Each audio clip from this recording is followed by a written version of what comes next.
So really, like, if it wasn't for the group efforts and still the group efforts, the continuous efforts of journalists, activists, investors, it Old Louisville could look just like, every other part of Louisville or any other part of, the country really, where you got like those paper mache houses that are just kind of, built to fall or whatever. Like this done lasted a flood, that great tornado back in the 60s or whatever. It's Yep. definitely a testament to how unique it is, that area, definitely. They're off in the Kentucky Derby. Interest of the greater good for me to smoke a joint and calm down.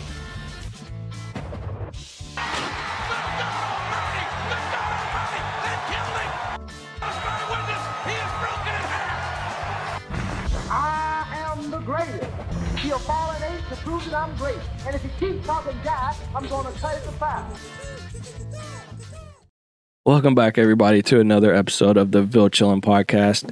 Today, we want to talk about one of the oldest and I guess most prominent, especially architecturally, regions of our wonderful city. We're talking about Old Louisville.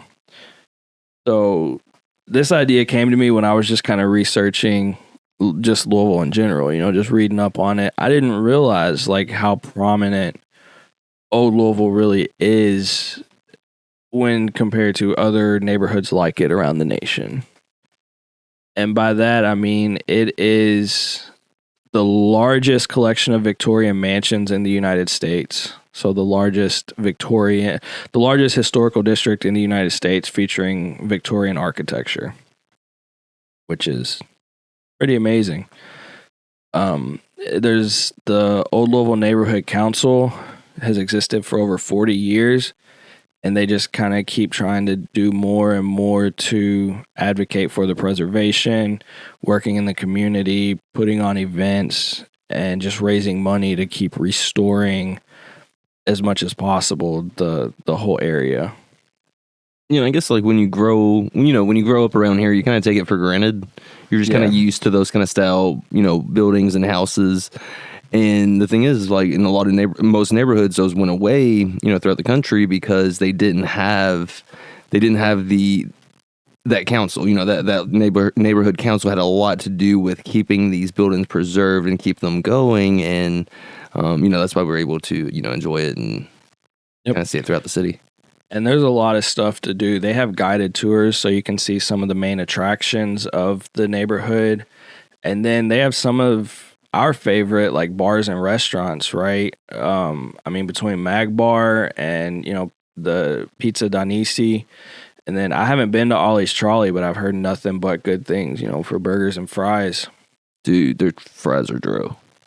And there's diners and everything, but then you got 610 Magnolia, which if you look at it on Google Maps or whatever, it literally just looks like another little shotgun house, but it, I think his name is Edward Lee. He's the executive chef, and it is one of the fancier places I know of in Louisville, especially in that area. It's, one of those tasting menu, 5 or 7 course tasting menu type places. You're paying over $100 to experience the tasting menu, and it's supposed to be pretty phenomenal. I'm pretty sure he is a Michelin star chef. So definitely a pinkies up fancy kind of place. Yep. It's really cool. But so Old Louisville is a historic district and neighborhood, of course, in Louisville. It's the third largest historic district in the United States, like just historic district. And the largest preservation featuring Victorian architecture, like we mentioned. It says it's also unique in that a majority of its structures are made of brick, and the neighborhood contains the highest concentration of residential homes with stained glass windows in the U.S., which I find that pretty interesting personally. That's kind of crazy. I always think of, churches when I think stained glass, and it specifically says residential homes. So it spans about 48 city blocks just north of U of L, And one of the major things around the city people probably go there for is the St. James Art Show. I know people I work with go every year, and I think St. James Art Show is like the largest outdoor art show in the United States, if I'm not mistaken.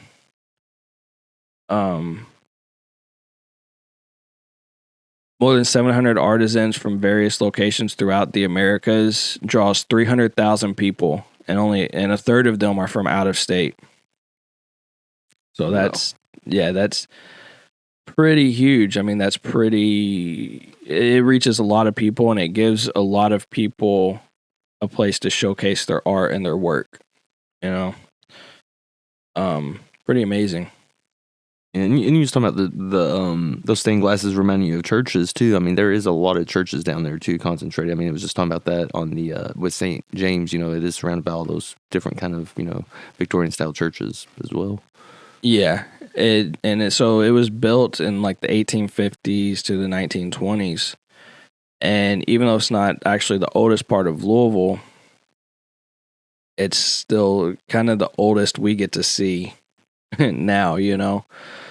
In 1839, there was a Oakland racetrack built near 7th Street in Ormsby, which was an early forerunner to Churchill Downs. So there's Derby history that happened in Old Louisville. And it's it's really just amazing when you kind of look into the whole history of it. The Southern Exposition was held annually from 1883 to 1887, and the Southern Expedition was a world fair, right? And I think when we looked at it, it said it went on for 100 days each year on 45 acres south of Central Park. That's huge. Wow. That's wild. President Chester A. Arthur opened the first annual exposition on August 1st, 1883. And for that time period, it was the largest American exposition in the country, with the exception of the Centennial Exposition in Philadelphia in 1876. So, pretty phenomenal. We've talked before when we talked about, people of Kentucky. We haven't done an episode on them, but we've mentioned that Thomas Edison lived here for a while, right? Yeah, long-time resident. I mean, 16, almost 20 years. Yeah, and so he chose the Southern Exposition to debut, or I guess, show off the light bulb. The first light bulb was shown off at the Southern Exposition here in our humble little city of Louisville. I mean, that's awesome too. A lot of times when people think of, Louisville or, like Kentucky, they don't necessarily think of the most, technologically advanced necessarily. What comes to mind is usually, more like California and things like that. But I mean, lighting up the world started, here in Louisville. I mean, that's amazing, and on top of that, you got the biggest art festival in the world right there. You got the biggest outdoor art festival, the biggest horse race. Mm-hmm. So on top of that, the oldest historical buildings on it. So I mean, a lot of things are happening there. That I really took for granted, to be honest. I just now finding out, same, that it's all kind of condensed right there. Same, yeah. And I mean, you talk about condensed. We saw further down in the article, it's literally 1.7 square miles. That's, you could throw a rock and hit the other side. Pretty much. It's pretty insane, like how much history really is here in our city that most people do take for granted, just because most people think it's just Kentucky. Yep. It's mountains, hillbillies, and bourbon, moonshine. But which it is, but it's also 5-star restaurants or 3-star restaurants, 5-star hotels, and right, Muhammad Ali. Yeah, Muhammad Ali, the GOAT. So yeah, I mean, a lot really happened here throughout the 1800s. Historical societies have been built to research all of it and everything. And the decline started kind of around the Great Depression. And with cars becoming more available to people who have more means and more money, and then even, the trolley lines and stuff, people didn't have to live in Old Louisville to get to their jobs. So they started kind of moving out, moving around. And then another major thing that happened was the flood, the Ohio River flood of 1937, which 385 people died in, and 1 million people were left homeless, and property losses reached $500 million at the time in 1937. Today, adjusted for inflation, that's $10.2 billion of property damage. Man, that's a lot of money. That's why they created FEMA. Practically, man. The water levels began to rise January 5th, 1937, and it just kept getting worse and worse. Record rainfalls were recorded January 13th to 24th. Martial law was declared in Evansville, where the water was at 54 feet high. That's insane. That's like surfer wave height. You know what I'm saying? Like, that's big. Like, I remember my grandma talking about that too. I mean, I think people really thought it was like the end of the world. Like, it really was like some kind of like Noah type stuff. I believe it, man. I'd be terrified. I mean, just looking at the picture here on Wikipedia, it's like the buildings are half underwater. And it wasn't, you didn't have a cell phone or anything. It wasn't like you have internet, so you couldn't get any information. You don't know what's going on. Mm-hmm. And it didn't only affect here, of course. That flood was stretched from Pittsburgh, Pennsylvania to Cairo, Illinois. So it was huge, but we definitely got hit by it quite a lot as well. The river cut off power to WHAS radio station. Just all kinds of damage and everything. They sent out the U.S. Army Corps of Engineers to try to help. And I mean, just tons of damage. So Old Louisville got hit by that. A lot of people moved out so that they could get above the floodplain. And just a really catastrophic event. But it kind of really resonates and speaks to the determined nature of Louisville, and especially once the Historic Society started going, to bring it back. You know what I mean? But once a lot of people moved out, and after the flood, between World War I and World War II, a lot of those old mansions and houses were converted into apartments to house the growing labor supply. So that's why you see so many duplexes, triplexes, quads, and all that stuff there. And so after World War II, with the housing shortage solved by large-scale developments affordable to the middle class, vacancy rates in Old Louisville really surged. So a lot of renters and landlords had to lower rent to get people to move in. And so you got to think World War I, a Great Depression, a flood, another war. Yeah. And I mean, the suburbs are being created down the street. So yeah, they didn't really have a lot then. Yeah. And so, even though it's still the largest, Victorian architecture in the U.S., some of the buildings were torn down to build no middle and expand on DuPont manual. So the fact that so much has persisted through the years is just insane. The historic preservation started with Courier Journal writer J. Douglas Nunn, and in 1960 he began a public information campaign about the area, comparing it to neighborhoods like Washington, D.C.'s Georgetown and Boston's Beacon Hill. In 1961, he took a leave of absence and started Restoration Incorporated, a group that restored 10 homes in Old Louisville's Belgravia Court in 1961, which spurred more and more interest. And throughout various activist efforts, the area was made into a historic preservation district in 1975. And since then, it's just continued to get better, get preserved more and more, built on more and more. The median home value more than doubled between 1990 and 2000. Wow. And you can see it when you look at prices of those buildings now that are definitely. for sale. It's wild. So really, like, if it wasn't for the group efforts, and still the group efforts, the continuous efforts of journalists, activists, investors, Old Louisville could look just like, every other part of Louisville or any other part of, the country, really, where you got like those paper mache houses. They're just kind of, built to fall or whatever. Like this lasted a flood, that great tornado back in the 60s or whatever. It's definitely a testament to how unique it is, that area, definitely.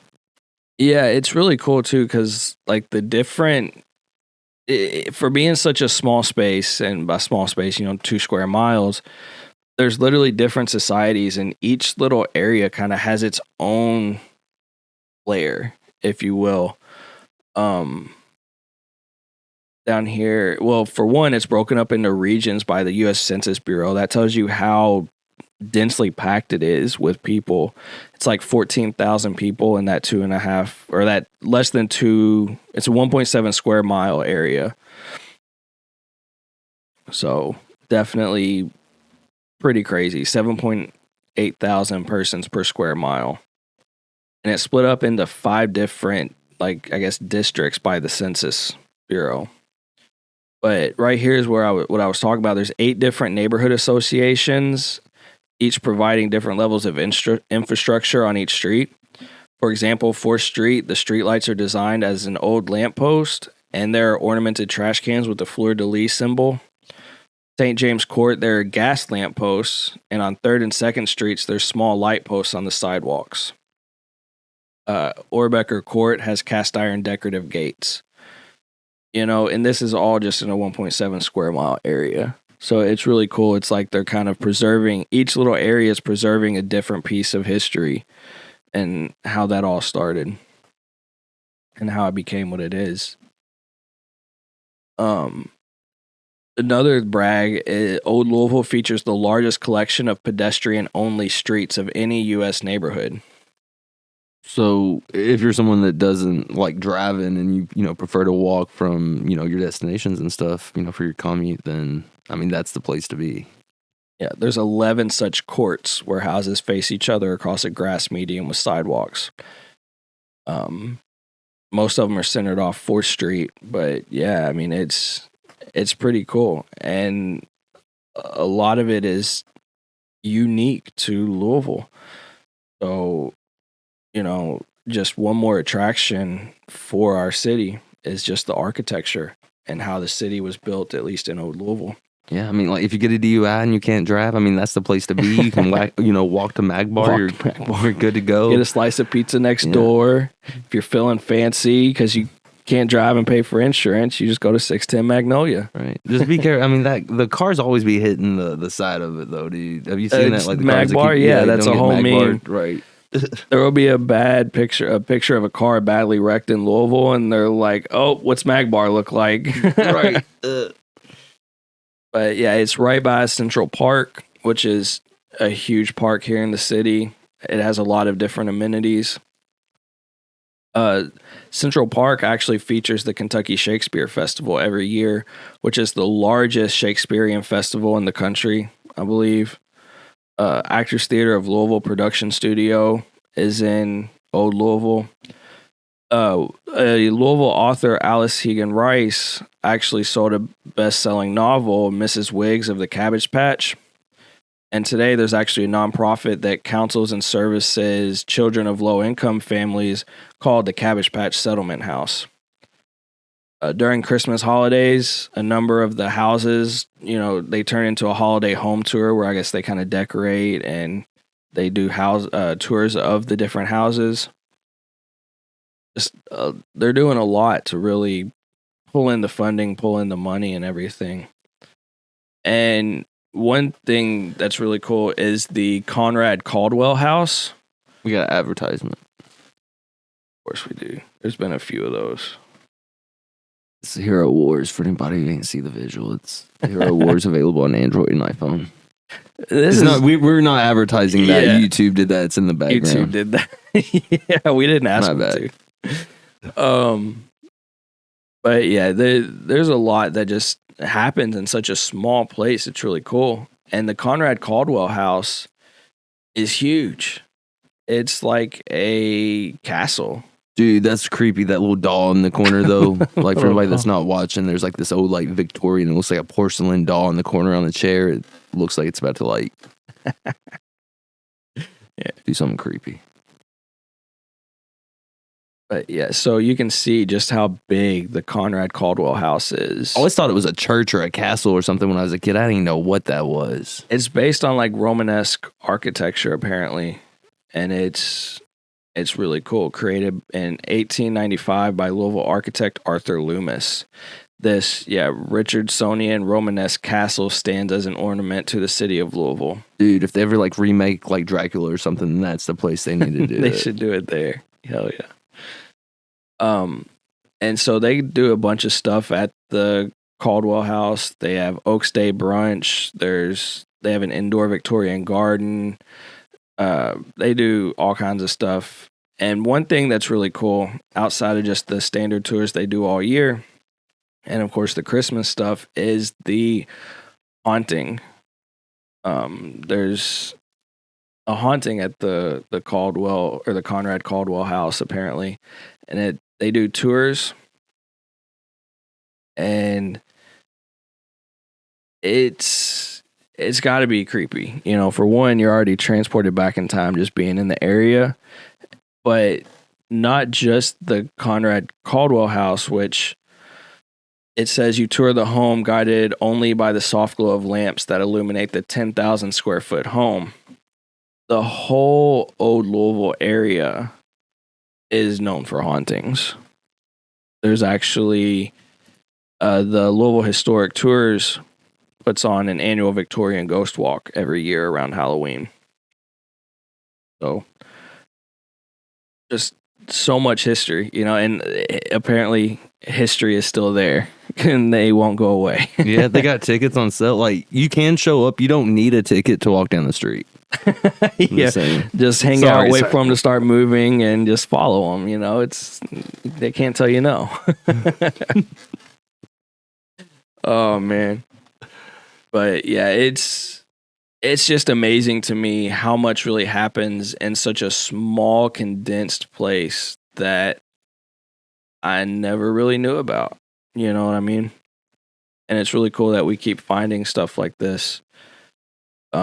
The more we continue this show and keep doing it and keep reading up and keep, you know, following up on stuff, you know, we'll start talking about one thing and end up learning something like this. You know, the third largest historic preservation area in the United States, the largest preservation area featuring predominantly Victorian architecture, the greatest, the largest area with residential homes with stained glass windows. I mean, yeah, that's kind of small stuff, but then you look at the St. James Court Art Show, like we talked about, largest outdoor art show in the United States. You had Edison's revealing of the light bulb at the Southern Expo, which is a world fair spanning 100 days. That's huge. A lot of history. Yeah, if I was a photographer, like I feel like this would be the place to be. Like, especially just that spot specifically, you know. For sure. With all the architecture and the buildings, like, definitely take it for granted. Yep. Or a landlord. As we know from recent years. That's a major thing since it all got turned into apartments and stuff. But it's just really cool. It's really cool to drive through. It's really cool to just see and witness. And it's just there's one of those courts it was talking about. I guess that's probably considered a street right here. You know, there's just grass, sidewalks, trees. Stained glass windows. Exactly. But no cars. So a really, really cool place. It's really awesome that people took the time to get it considered a historic preservation. And the accolades that have followed it since then is just awesome to me, and a testament to the resilience, the respect, and just the spirit of the city of Louisville. We're just here to preserve and respect everything that's come before us, and appreciate where all of it started. Definitely keep it preserved, keep it going. Like, that's the way to do it. I think that's all we got on this one. At least that's all I got. You got anything to add? Nope, I think that's it. I guess with that one, be on the lookout for the upcoming series for the 7 Days of Derby coming up soon. And with that, we will catch y'all next time. Yup. They're off in the Kentucky Derby. Interest of the greater good for me to smoke a joint and calm down.